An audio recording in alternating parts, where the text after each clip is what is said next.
তাকে চলতে হবে। সে চাইলে তার বাহিরেও যেতে পারবে না, ডানেও যেতে পারবে না, বামেও যেতে পারবে না। আল্লাহ যতটুকু দিয়েছেন, মুহাম্মদ সাল্লাল্লাহু আলাইহি ওয়াসাল্লাম যতটুকু দিয়েছেন, এটার মধ্যেই তাকে সীমাবদ্ধ থাকতে হবে। আর এটার নামই হচ্ছে মুসলমান। যদিও আজকে মুসলিম মুখে বলা বা পরিচয় দিয়ে এটা আমাদের কাছে একেবারে সহজ হয়ে গেছে, একেবারে সহজ। যে মুসলিম ঘরে জন্মগ্রহণ করেছে সেই মুসলিম। অথচ আপনি যদি একটু অ্যানালাইজ করেন, একটু চিন্তা ভাবনা করেন, দেখুন মুসলিমের যে আদর্শ বৈশিষ্ট্য তার মধ্যে থাকা দরকার, 5% তার মধ্যে খুঁজে পাবেন না যে মুসলমানিত্ব রয়েছে। আমরা দাবি তো করি যে আমরা আল্লাহর বান্দা, কিন্তু আল্লাহর বান্দা হিসাবে যে আদর্শ বৈশিষ্ট্য আমার মধ্যে থাকা উচিত সেটা আমার শরীরের মধ্যে দেখা যায় না। মুহাম্মদের উম্মত হিসাবে যে আদর্শ বৈশিষ্ট্য আমার মধ্যে থাকা উচিত, মাথা থেকে পায়ের পাতা পর্যন্ত তাকালে সেই আদর্শ বৈশিষ্ট্য আমাদের মধ্যে খুঁজে পাওয়া যায়। তো এই মুসলমানিত্ব দিয়ে কিন্তু আমরা পরকালে জীবনে পার পাবো না। আমরা জানি যে শুধুমাত্র লা ইলাহা ইল্লাল্লাহ গ্রহণ করার কারণে অসংখ্য নবী রাসূল, অসংখ্য সাহাবায়ে কেরাম নিজেদের জীবনকে আল্লাহর পথে বিলিয়ে দিয়েছেন। এই লা ইলাহা ইল্লাল্লাহ গ্রহণ করার কারণে বেলাল রাদিয়াল্লাহু আনহুকে লোহার হাতুড়ি দিয়ে পিটানো হয়েছে। এই লা ইলাহা ইল্লাল্লাহর কারণে বেলাল রাদিয়াল্লাহু আনহুকে উত্তপ্ত মরুভূমিতে উটের সাথে পা লাগিয়ে হিসড়িয়ে টানা হয়েছে। এই লা ইলাহা ইল্লাল্লাহর কারণে খাব্বাব রাদিয়াল্লাহু আনহুর গা থেকে লোহার চিরুনি দিয়ে মাংসগুলোকে আলাদা করে দেওয়া হয়েছে। এই লা ইলাহা ইল্লাল্লাহর কারণে সুমাইয়া রাদিয়াল্লাহু আনহার হাতে প্যারাক মারা হয়েছে, পায়ে প্যারাক মারা হয়েছে। পক্ষান্তরে আবু জাহেল যখন বলেছে যে মুহাম্মদের ধর্ম ত্যাগ করো, এই দিন তুমি ত্যাগ করো, সে এই ধর্ম তখন ত্যাগ করেননি, বরঞ্চ আবু জাহেল হাতের বল্লম দিয়ে সুমাইয়া রাদিয়াল্লাহু আনহার লজ্জা স্থানে আঘাত করেছেন এবং সুমাইয়া রাদিয়াল্লাহু আনহা তার জীবন বের হয়ে যাচ্ছেন এবং তিনি হাসতে হাসতে বলতেছেন, ফুস্তু ওয়া রাব্বিল কাবা, কাবার রবের কসম আমি সফল হয়ে গিয়েছি। কি সফলতা এটা! নিজের জীবন আল্লাহর কাছে উৎসর্গ করে দিচ্ছেন, জান বের হয়ে যাচ্ছে আর বলতেছেন আমি সফল হয়ে গিয়েছি। যখন কোন ব্যক্তি শহীদ হয়, শাহাদাতের তামান্নার বিনিময়ে আল্লাহ তার চোখের সামনে জান্নাতকে তুলে ধরেন, দুনিয়ার কোন কষ্ট তার কাছে আর কষ্ট মনে হয়। তো সেই ঈমান, সেই আকীদা, সেই বিশ্বাস ধর্মের প্রতি, শরীয়তের প্রতি কিন্তু আমাদের নেই। যদিও আমরা মুখে বলি যে আমরা মুসলিম। তার একটা নমুনা আপনাকে দেখায়। আল্লাহ নবী সাল্লাল্লাহু আলাইহি ওয়াসাল্লাম মিরাজ গিয়েছিলেন, এই পৃথিবী থেকে সপ্তম আকাশ ভ্রমণ করে সিদরাতুল মুনতাহার দ্বার প্রান্তে গিয়ে আল্লাহর সাথে কথা বললেন, জান্নাত জাহান্নাম পরিদর্শন করলেন, বিভিন্ন নবী রাসূলের সাথে সাক্ষাৎ করলেন। এই যে তার সাথে এক রাত্রিতে ঘটে গেল কিছু অলৌকিক, আকস্মিক, বিস্ময়কর ঘটনা। রাসূল সাল্লাল্লাহু আলাইহি ওয়াসাল্লাম যখন মিরাজ থেকে আসলেন, আসার পরে রাসূল সাল্লাল্লাহু আলাইহি ওয়াসাল্লামকে সেই সময়ের মক্কার যে সমস্ত মুশরিকরা ছিল তারা তাকে আল আমিন নামে চিনত, যে মুহাম্মদ এমন এক ব্যক্তি, যদিও তার আদর্শকে আমরা ফলো করি না, কিন্তু এরপরে তার যে নীতি নৈতিকতা, তার যে আচরণ, তার যে চলাফেরা, তার যে আমানতদারিতা, এজন্য মক্কার মুশরিকরা তাকে কি বলতো? আল আমিন নামে ডাকতো। আল আমিন উপাধি দিয়েছিল যে এই ব্যক্তি বিশ্বস্ত ব্যক্তি, একে বিনা সন্দেহে একে বিশ্বাস করা যায়, এই বিশ্বস্ত ব্যক্তি, এজন্য তারা আল আমিন নামে ডাকে।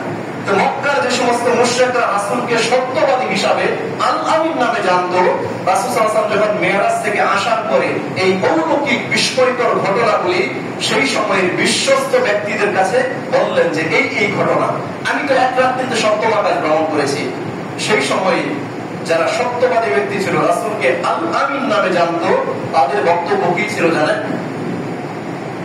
সেই সময়ের সত্যবাদী ব্যক্তিরাও বলেছিল যে এই কথাগুলি মুহাম্মদ সাল্লাল্লাহু আলাইহি ওয়াসাল্লাম এখন না বলে পরে বললেও পারতেন। তিনি যে বললেন এক রাত্রিতে সপ্তম আকাশ ভ্রমণ করেছেন, এটা আসলে মেনে নেওয়ার মতো না, গ্রহণ করার মতো না। কিভাবে সম্ভব?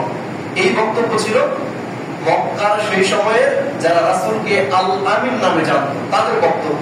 আর যারা রাসূলকে একটু কম বিশ্বাস করতো, রাসূলের প্রতি ঈমানটা একটু কম ছিল, তাদের বক্তব্য কি ছিল জানেন? তাদেরকে যখন বলা হলো তখন তারা বলতেছে যে মনে হয় আবু জাহেল আবু লাহাবের কথাই সত্য। আবু জাহেল আবু লাহাব যে বলেছিল এটা মুহাম্মদের মাথায় সমস্যা, এই পাগল, মেন্টাল অসুস্থ, আসলে এই পাগল, আসলে এই মেন্টাল, তারা হলে কি আবুল তাবল বলতেছে এক রাত্রিতে কি সপ্তম আকাশ ভ্রমণ করা যায়, এটা মেনে নেওয়ার মতো না। তার মানে রাসূলের প্রতি সেই সময় যারা আল আমিন, রাসূলকে আল আমিন নামে চিনত, যারা সত্যবাদী ছিল, তারা রাসূলের এই কথার উপর পরিপূর্ণ বিশ্বাস করতে পারল না। আর যারা দুর্বল ঈমানের অধিকারী, তারা তো রাসূলের কথাকে বিশ্বাস করলই না, পক্ষান্তরে আবু জাহেল আবু লাহাবের কথার উপর স্বীকৃতি দিল যে যে বেটা আসলেই পাগল। আর যারা মুনাফিক ছিল সেই যুগের, যারা ছিল মুনাফিক, যাদের অন্তরে ছিল কপটতা, নিফাকি, তারা এই ঘটনা শোনা মাত্রই দৌড়ে গিয়েছে আবু বকর রাদিয়াল্লাহু আনহুর বাড়ির কাছে। কেন জানেন? কারণ আবু বকর এমন এক ব্যক্তি যে রাসূলের পুরো কথাকে যাচাই বাছাই ছাড়াই একেবারে প্রত্যেকটা কথাকে তিনি বিশ্বাস করে নেন, ঈমান নেই প্রত্যেকটা কথার উপর, পুরো যাচাই বাছাই ছাড়াই। এজন্য মুনাফিকরা দৌড়ে গিয়েছে আবু বকর রাদিয়াল্লাহু আনহুর বাড়ির কাছে যে আবু বকরকে এবার খেলা দেখাবো একটা। তো আবু বকর রাদিয়াল্লাহু আনহু যখন মুনাফিকরা ডাকলেন তার বাড়ির কাছে গিয়ে, আবু বকর রাদিয়াল্লাহু আনহু বের হয়ে আসলেন। আসার পর মুনাফিকরা এই ঘটনাগুলি বলতেছেন। তখন আবু বকর রাদিয়াল্লাহু আনহু বলতেছেন, মান ক্বালা হাযা, কে বলেছেন এই কথা, কার মুখের কথা এটা, তোমরা যে এই অলৌকিক ঘটনাগুলি বললে এটা কার মুখের বক্তব্য? তখন মুনাফিকরা বলতেছে যে আরে আব্দুল্লাহ বিন মুহাম্মদ সাল্লাল্লাহু আলাইহি ওয়াসাল্লাম বলেছেন এই কথা। তখন আবু বকর রাদিয়াল্লাহু আনহু ঠান্ডা হয়ে স্তব্ধ হয়ে বলতেছেন, যদি আব্দুল্লাহর বেটা মুহাম্মদ সাল্লাল্লাহু আলাইহি ওয়াসাল্লাম এই কথা বলে থাকেন যে এক রাত্রিতে সপ্তম আকাশ ভ্রমণ করেছেন, সিদরাতুল মুনতাহার দ্বার প্রান্তে গিয়ে আল্লাহর সাথে কথা বলেছেন, জান্নাত জাহান্নাম পরিদর্শন করেছেন, বিভিন্ন নবী রাসূলের সাক্ষাৎ পেয়েছেন, তাহলে তিনি সত্যই বলেছেন। আমি আবু বকর ইউসাদ্দিকুহু, তা মনে প্রাণে বিশ্বাস করে নিলাম। এই কথা যখন আবু বকর রাদিয়াল্লাহু আনহু বলেছেন, মক্কার মুনাফিকরা তো রেগে ফায়ার হয়ে বলতেছে যে আবু বকর তুমিও কি পাগল হয়ে যাবে এটা মুহাম্মদের মতো? আবু বকর রাদিয়াল্লাহু আনহু এবার হুঙ্কার ছেড়ে, গর্জন ছেড়ে বলতেছেন যে এর চাইতেও ভয়াবহ, এর চাইতেও অলৌকিক, এর চাইতেও বিস্ময়কর আকস্মিক কোন কথা যদি মুহাম্মদুর রাসূলুল্লাহ সাল্লাল্লাহু আলাইহি ওয়াসাল্লাম বলেন না বলে থাকেন, আমি আবু বকর সেটাকেও বিশ্বাস করে নিব। কারণ আমি বিশ্বাস করি সকাল সন্ধ্যায় আল্লাহর পক্ষ থেকে তার উপর ওহী অবতীর্ণ করা হয়। আপনি এবার বুকে হাত দিয়ে বলেন তো, এই ঈমান, এই বিশ্বাস, এই আকীদা ধর্মের প্রতি, শরীয়তের প্রতি, কোরআনের প্রতি, রাসূলের সুন্নাহর প্রতি আপনার আছে কিনা? আছে আপনার? যদি থাকে একটা হাদিস আপনাদের শোনাই দেখেন। এখানে যারা আছেন আলহামদুলিল্লাহ, আপনাদের সম্পর্কে আমি পজিটিভ ধারণা রাখি, কিন্তু এরপরে সামাজিক ব্যবস্থাকে উল্লেখ করে আমি বলতে চাচ্ছি, যদি বিশ্বাস এটা হয়ে থাকে যে শরীয়তের উপর, ইসলামের উপর, ধর্মের উপর, কোরআনের উপর এই বিশ্বাস যদি আমাদের সমাজের ব্যক্তিদের থাকতো, এমন বিশ্বাস চূড়ান্ত, তাহলে একটা হাদিস আপনাকে শোনাই। আল্লাহ নবী সাল্লাল্লাহু আলাইহি ওয়াসাল্লাম বলেন, সালাসাতুন ক্বাদ হারামাল্লাহু আলাইহিমুল জান্নাহ, তিন শ্রেণীর মানুষের উপর আল্লাহ জান্নাতকে হারাম করেছেন। বলেন তো কয় শ্রেণী? তিন শ্রেণীর ব্যক্তির উপর আল্লাহ জান্নাতকে হারাম করেছে। এর মধ্যে এক শ্রেণী হচ্ছে মুদমিনুল খামার, যারা নিয়মিত নেশা জাতীয় দ্রব্য সেবন করে, বিড়ি, সিগারেট, গুল, আলাপাতা, গাঁজা, জোয়ানি, ফেন্সিডিল, হেরোইন, ইয়াবা, এই সমস্ত নেশাদার দ্রব্য যারা পান করে, এদের উপর জান্নাত হারাম। এই কথা কি আমার নাকি আল্লাহ?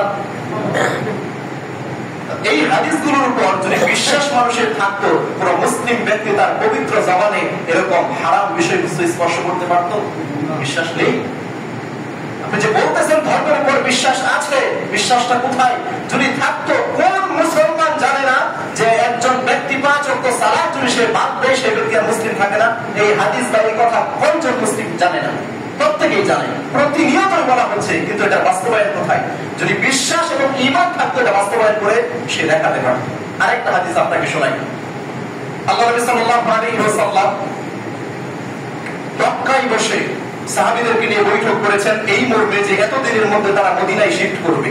তাদের মধ্য থেকে একজন জৈনক ব্যক্তি মুনাফিক, সে তার আত্মীয়তার সম্পর্ক রক্ষা করার জন্য তাদের এই বৈঠকের গোপন কথাটা মক্কার মুশরিকদের কাছে পাঠিয়ে দিয়েছে, মুশরিক লিডারের কাছে।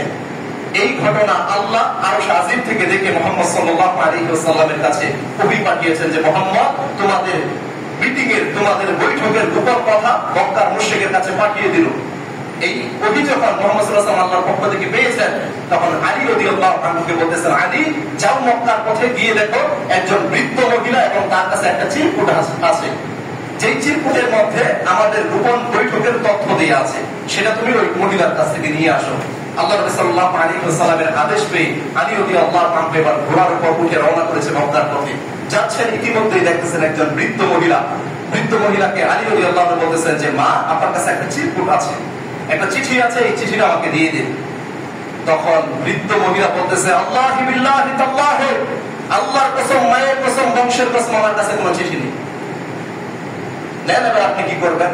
আল্লাহ নবী সাল্লাল্লাহু আলাইহি ওয়াসাল্লাম বলেছেন যে বৃদ্ধ মহিলার কাছে চিঠি আছে, আর বৃদ্ধ মহিলা মায়ের সমতুল্য বৃদ্ধ বয়স মহিলা, সে কসম করে বলতেছে আমার কাছে কোনো চিঠি নেই। আলী রাদিয়াল্লাহু আনহু কি করেছিলেন, মনে হয় রাসূলের কাছে মনে হয় ফোন করেছিলেন, ইয়া রাসূলুল্লাহ ঘটনা তো উল্টা, আপনি বলেছেন চিঠি আছে আর বৃদ্ধ মহিলা কসম করে বলতেছে চিঠি নেই। মোবাইল ফোন ছিল তখন? আরে মোবাইল ফোন তো তখন ছিল না, তখন ছিল ঈমান, বিশ্বাস, আকীদা।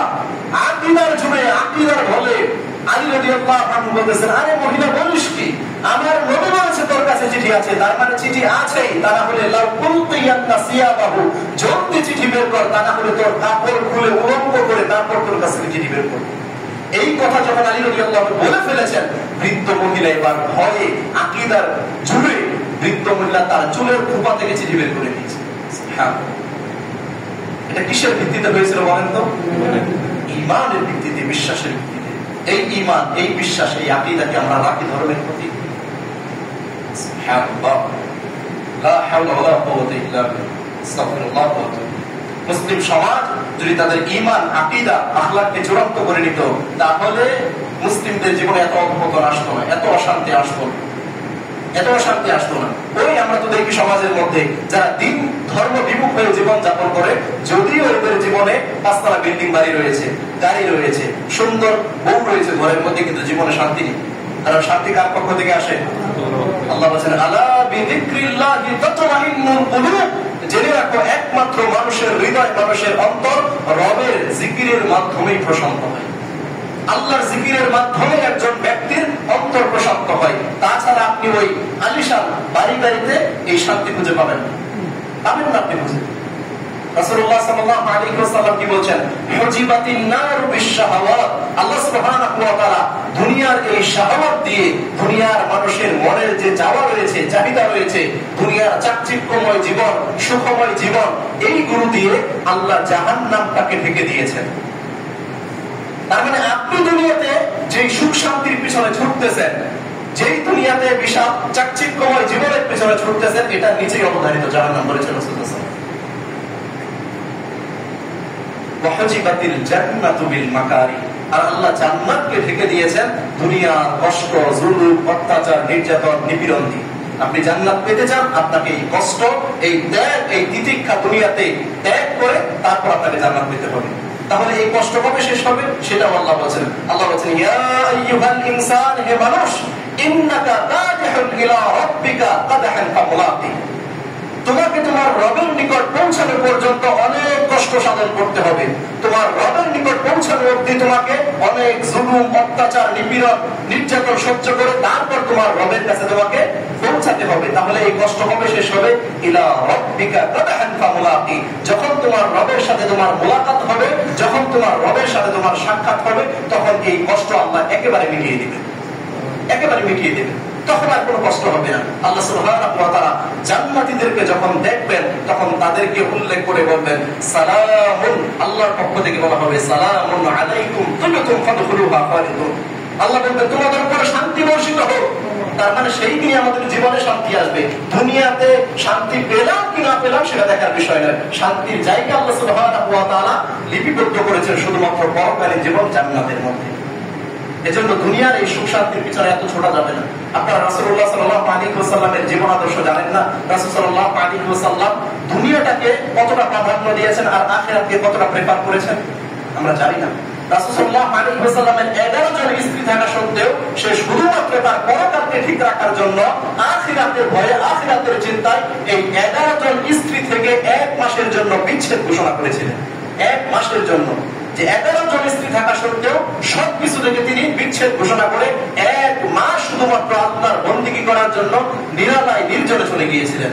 ওমর রাদিয়াল্লাহু আনহুর কাছে যখন এই বার্তা গিয়েছে যে রাসূল সাল্লাল্লাহু আলাইহি ওয়াসাল্লাম তার স্ত্রীদেরকে তালাক দেননি, বরঞ্চ 1 মাসের জন্য বিচ্ছেদ ঘোষণা করে সে শুধুমাত্র আল্লাহকে পাওয়ার জন্য নির্জনে চলে গিয়েছেন, তখন এই ঘটনা সত্যায়ন করার জন্য ওমর রাদিয়াল্লাহু আনহু গিয়েছেন যে আমার রাসূল কোথায় আছেন, কি অবস্থায় আছেন। তিনি যে তার পরিবার, পরিজন, স্ত্রী, সন্তান সবকিছু ছেড়ে নিরালায় চলে গেলেন, তিনি কোন অবস্থায় আছেন এটাকে সত্যায়ন করার জন্য, যাচাই বাছাই করার জন্য ওমর রাদিয়াল্লাহু আনহু গেলেন তার কাছে।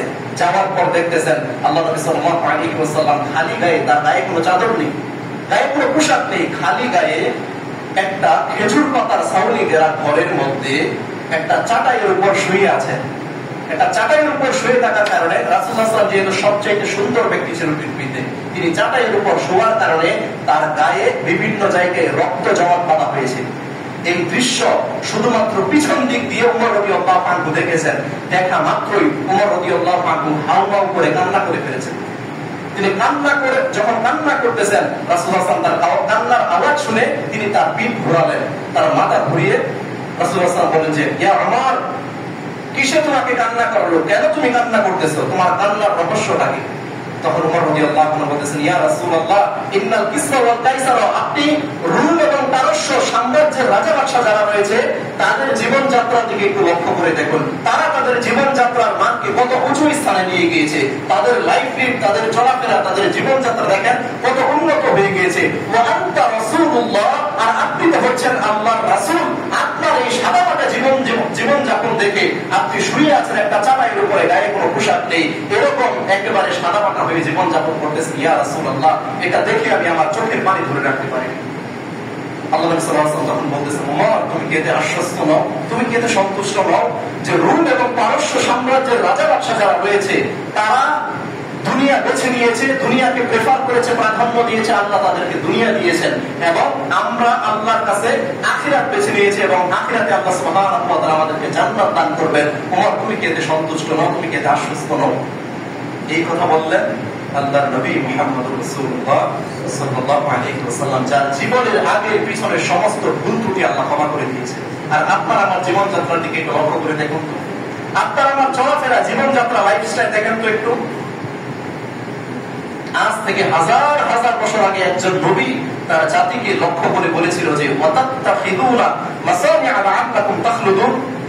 ওই আদ জাতির কথা আপনারা শুনেন নাই? আদ এবং সামুদ জাতি। আদ জাতির নবী তাদেরকে লক্ষ্য করে বলেছিল, তারা কি করতো জানেন? ওই পাহাড় কেটে তারা পাহাড়ে ঘর বাড়ি তৈরি করতো। পাহাড় কেটে পাহাড়ের চূড়ায় ডিজাইন করে তারা ঘর বাড়ি তৈরি করতো।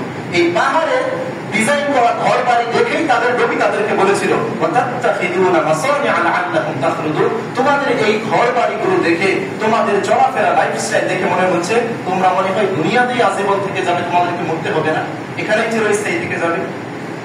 কি মনে করেন আপনি? আজ থেকে হাজার হাজার বছর আগে, আরে আমাদের নবী তো 1450 বছর আগে এসেছে, তখন কোনো লাইট ছিল না, ফ্যান ছিল না, এসি ছিল না, টাইল ছিল না, কোনো এয়ার কন্ডিশন রুম ছিল না। আর তারও হাজার হাজার বছর আগে একজন নবী শুধুমাত্র তার জাতিরা পাহাড় কেটে মাটির মধ্যে ডিজাইন করে সেখানে তারা থাকতো। এটা দেখেই যদি তাদের নবী তাদেরকে এই কথা বলে যে দুনিয়াতে মনে হয় আজীবনই তোমরা থেকে যাওয়ার জন্য এসেছো, তাহলে আমাদের নবী যদি আমাদের জীবনযাত্রা, আমাদের ঘর বাড়ি, আমাদের চলাফেরা দেখতো, তার বক্তব্যটা কি হতো বলেন? আমার তো মনে হয় যে তিনি বলতেন যে এরা আমার উম্মতি না, কারণ আমি তো আমার উম্মতকে দুনিয়ার শিক্ষা দিইনি, দুনিয়াতে প্রাধান্য দেওয়ার জন্য বলিনি, বরঞ্চ আমি আমার উম্মতকে শিক্ষা দিয়েছি আমার জীবন আদর্শ দিয়ে যে তারা তার আখিরাতকে প্রাধান্য দিবে। আমি রাসূল যার আগের পিছনের সমস্ত ভুল ত্রুটি ক্ষমা করে দিয়েছে আল্লাহ, এরপরেও আখিরাতকে বেছে নিয়েছি, দুনিয়াকে প্রাধান্য দেয়নি। এই শিক্ষাই তো আমি আমার উম্মতকে দিয়ে এসেছিলাম। আর আমার উম্মত যারা দুনিয়াটাকেই বেশি প্রেফার করেছে, দুনিয়াটাকেই বেশি প্রাধান্য দিয়েছে, রাসূলুল্লাহ সাল্লাল্লাহু আলাইহি ওয়াসাল্লাম মনে হয় তিনি বলতেন যে আমার উম্মতি না। আল্লাহ নবী সাল্লাল্লাহু আলাইহি ওয়াসাল্লাম কাল কিয়ামতের ময়দানে হাউজে কাউসারের নিকট আগেই উপস্থিত থাকবেন তার উম্মতদেরকে পানি পান করানোর জন্য। রাসূলের উম্মতের প্রতি ভালোবাসাটা দেখেন, উম্মত সেদিন বিপাসিত থাকবে বিধায় তিনি আগেই হাউজে কাউসারের কাছে উপস্থিত থাকবেন শুধুমাত্র তার উম্মতকে পানি পান করানোর জন্য। ইতিমধ্যেই এক শ্রেণীর মানুষ দৌড়ে আসবে হাউজে কাউসার থেকে পানি পান করার জন্য। রাসূল আসলাম যখনই তাদেরকে পানি পান করাতে যাবেন, আল্লাহর পক্ষ থেকে একটা বাধা, একটা দেয়াল, একটা আড়াল সৃষ্টি করে দেওয়া হবে। মুহাম্মদ সাল্লাল্লাহু আলাইহি ওয়াসাল্লাম কাছে বলবেন, আল্লাহ, এরা আমার উম্মত, এরা আমার অনুসারী, এদেরকে আজকে আমি পানি পান করাবো, আমার উম্মত পিপাসিত, আপনি বাধা দিয়েন না। আল্লাহর পক্ষ থেকে তখন বলা হবে, মুহাম্মদ, এরা আপনি যাদেরকে উম্মত দাবি করতেছেন, এরা হচ্ছে আপনার উম্মতের সেই সমস্ত ব্যক্তি যাদেরকে আপনি যেই নীতির উপর, যেই শরীয়তের উপর, যেই আদর্শের উপর রেখে এসেছিলেন, তারা সেই আদর্শ থেকে পিছনের দিকে হেঁটেছিল। তার মানে আপনার আদর্শটাকে তারা ছুঁড়ে ফেলে দিয়ে তারা তাদের মন মতো করে পিছনের দিকে হেঁটেছিল। এই কথা শোনা মাত্রই আল্লাহ নবী সাল্লাল্লাহু আলাইহি ওয়াসাল্লাম বলবেন, সুহকান সুহকানি মান গায়রু বাদি, দূর হয়ে যাও, দূর হয়ে যাও, যারা আমার মৃত্যুর পরে আমার ধর্ম থেকে, আমার আদর্শ থেকে, আমার নীতি থেকে, আমার শরীয়ত থেকে পিছনের দিকে হেঁটেছিলে, তার মানে ধর্মটাকে ছুঁড়ে ফেলে দিয়েছিলে, ইসলামটাকে বৃদ্ধাঙ্গুলি দেখিয়েছিলে, তারা আজকে দূরে সরে যাও। রাসূলুল্লাহ সাল্লাল্লাহু আলাইহি ওয়াসাল্লাম সেদিন হাউজে কাউসার থেকে